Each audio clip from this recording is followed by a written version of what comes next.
Hello, welcome back to my channel. My name is Adrienne and today we are starting Witch Week. So this month I am doing themed reading vlogs for Spooky October. Last week, if you missed it, I did a vlog where I read 3 haunted house books. This week I will be reading witch books exclusively. So I'm very excited to be reading all things witchy. I don't know if anything's going to be scary, but it should definitely be October mood. So I'm excited about that. The first one I'm going to start with is Ink Blood Sister Scribe by Emma Torres. This book follows 2 sisters who are protecting a magical library. In this book, magic is held within spells inside of books, so I'm excited to get into that. Right now I'm having an afternoon cup of tea and I'm working on my puzzle. So if you watched last week's vlog, I started a haunted house puzzle and it is my main source of joy right now, is doing this puzzle while either watching Real Housewives of Salt Lake City or listening to an audiobook. So obviously hoping to listen to the audiobook and watch less TV, but we'll see what happens. This is my new fancy puzzle board, and here's my beautiful puzzle. It's obviously almost done, but it's spooky. It's a haunted house, and I have a lot of tree work to get done.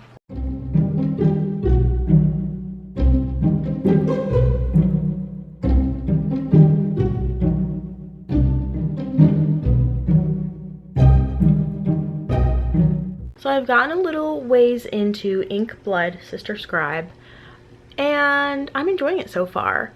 We're following these 2 sisters and I'll tell you, I did not expect one of them to be in Antarctica, but we are following one sister in Antarctica.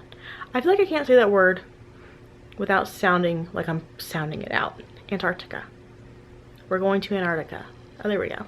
So the book starts off with the sister's father's death. He dies at home holding a book. One of the sisters is a protector of these books along with her father. So these books with magic spells in them. And she knows all of their books, but he's holding one that she's never seen before. And the book drained him of all of his blood. So he dies at the very beginning. So now she is the one taking care of the book collection. The other daughter, when she turned 18 maybe, she left the family, so she's been gone for a long time. Her father told her, since she's not under the protection of the house, that every November 2nd she needs to leave wherever she is, stay on the move all day long until the day ends for her own safety. This year she's in Antarctica. She's in a relationship with a woman named Pearl and she really likes her. So she doesn't leave. She stays on for another shift as an electrician in this Arctic station. But since she stayed, she sees signs of magic at the base when a new group of people arrives, and now she's afraid that someone is there for her. So the sister in Antarctica is Esther. The sister that stayed home is Joanna. She protects the house. She's all alone now that her father's gone and her mother does not live there. In the father's note, whenever he died, he wrote a note and it said, "Don't let your mother in the house." But she still loves her mother. She still connects with her. She lives in the same town, but her mom's not allowed over at the house. And because of the magical wards that she has to set every night, her mom actually can't find the house. So only she can even see the house or seek out the house to protect all of her books. So anything in this world, people, books, whoever that are involved with magic are highly sought out. I don't know, to be taken, to be killed, to have all their stuff stolen. Who knows? So far I'm really liking it. I like the magic system. I'm a little confused on it because it seems like the sisters and their dad, so their dad was the one who was into collecting these books, I don't think they know the full extent of all the magical world rules and stuff. So I don't think they know like who can write spells, who can, I don't know. There's weird magic in here. Like some people can write spells, some people can activate spells, some people are unaffected by magic but also can't activate magic. So it seems like they don't know everything yet about magic, so I'm a little confused, or maybe they do know everything and I'm just confused. Anyways, really enjoying this so far. I'm making a little treat, some little skull shaped chocolates for my boyfriend this first round. So I'm using dark chocolate and making them nonpareils because that's what he likes. and I wanted to like test it out. So he gets the first batch, and now the next batch is going to be a little more complicated. I'm going to put some fillings in there, but I'm going to say that for tomorrow because it didn't look that hard, but it felt kind of difficult. So I'm going to bring him those. Hopefully he'll like them, and we're going to go to dinner. And yeah, I'm going to keep reading my book. Oh my god, I love my book so much. I'm not even halfway through yet, but I have a very good feeling about it. So we have a third perspective that we're following. This man named Nicholas, who is a scribe, which I'm kind of understanding the magic more, but honestly, not all the way. But Nicholas is a scribe, supposedly the only one left in the world. Not sure if that's true. He is super sheltered. He's raised by his uncle, and basically everyone in his life is hired help. He is kept safe from the world. When he was younger, somebody kidnapped him and, I don't know, tried to kill him or something. But because he's magic and super powerful, he has to be protected by his uncle and the library, which I guess is the organization. But people can commission Nicholas for magic spells, and it's so cool. So his first scene is this group of like elite people. He was commissioned to write a spell to replicate some 1800s wine that doesn't exist on the planet anymore. And just the way that Nicholas like researched it and figured out how to do it, it took him months, and writing spells in a spell book costs a lot of blood. So it takes a while and takes a lot out of you. But he like researched the weather and the land and the dirt from that time to replicate this wine and make water turn into this wine for this group of people. And I don't know, I just thought that was super cool. I love the magic in here so far.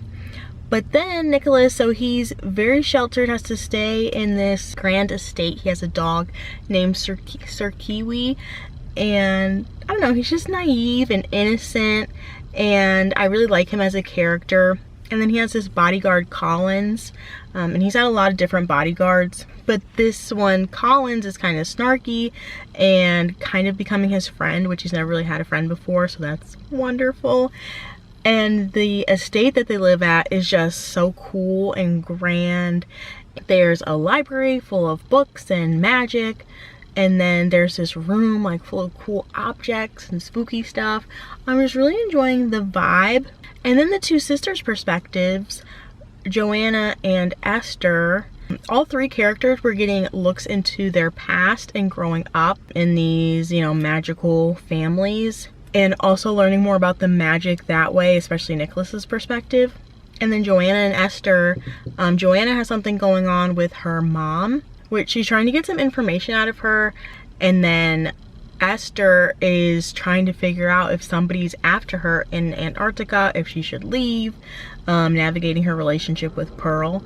So I'm just having a great reading time. I love this book so far, and I just can't wait to find out more about the magic and what's going on in each of their storylines. Like, I don't love the one that's set in Antarctica just because it's in Antarctica and isolated, and I just don't love that setting, but otherwise I love all three of their perspectives, and they're now all three super interesting things going on, and they're like in the middle of trying to figure stuff out and discovering things, and then it'll flash between them. And yeah, I'm just having a great reading time.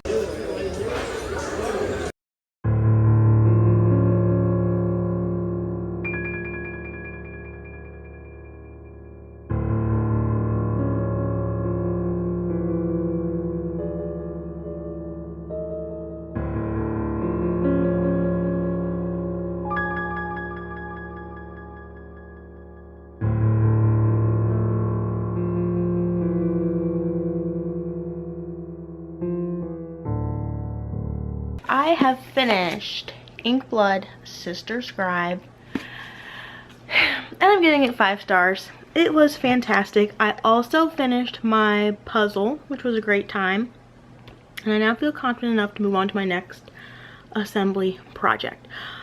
But Inkblood Sister Scribe, I love it. So I love the magic system so much. So It's interesting. It reminds me of, but don't take this comparison too seriously, Magic for Liars by Sarah Gailey, because there's magic in the book, but there's also a lot of other non-magic stuff.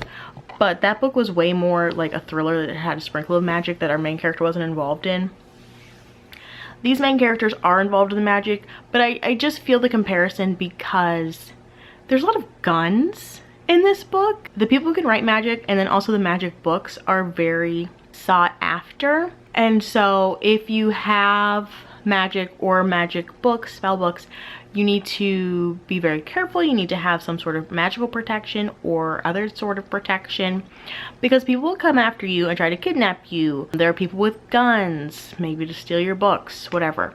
So there's a lot of that, which I don't really like, but it's not that big, don't worry.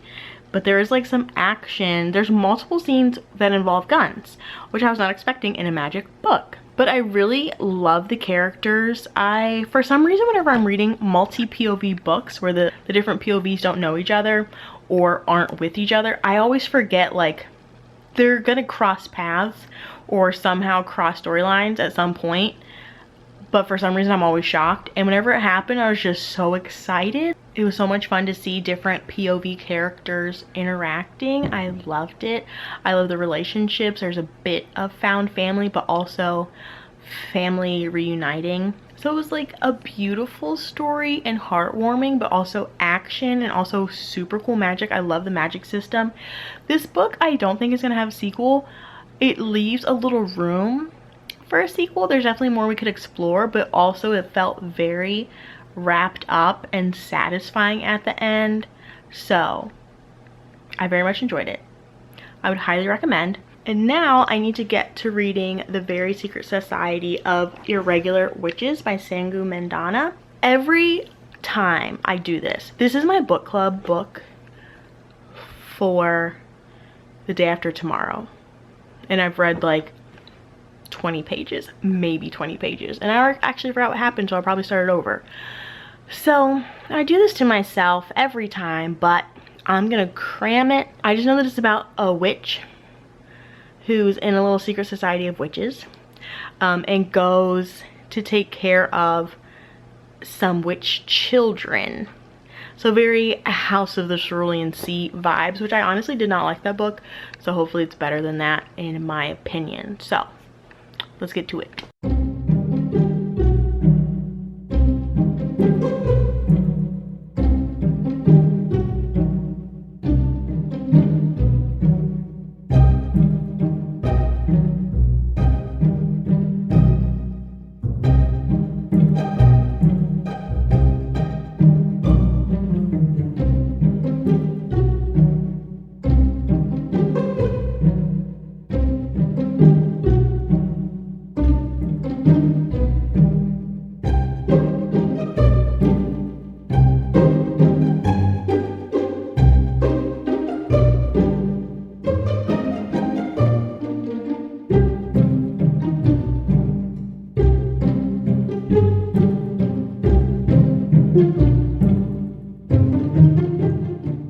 Hello.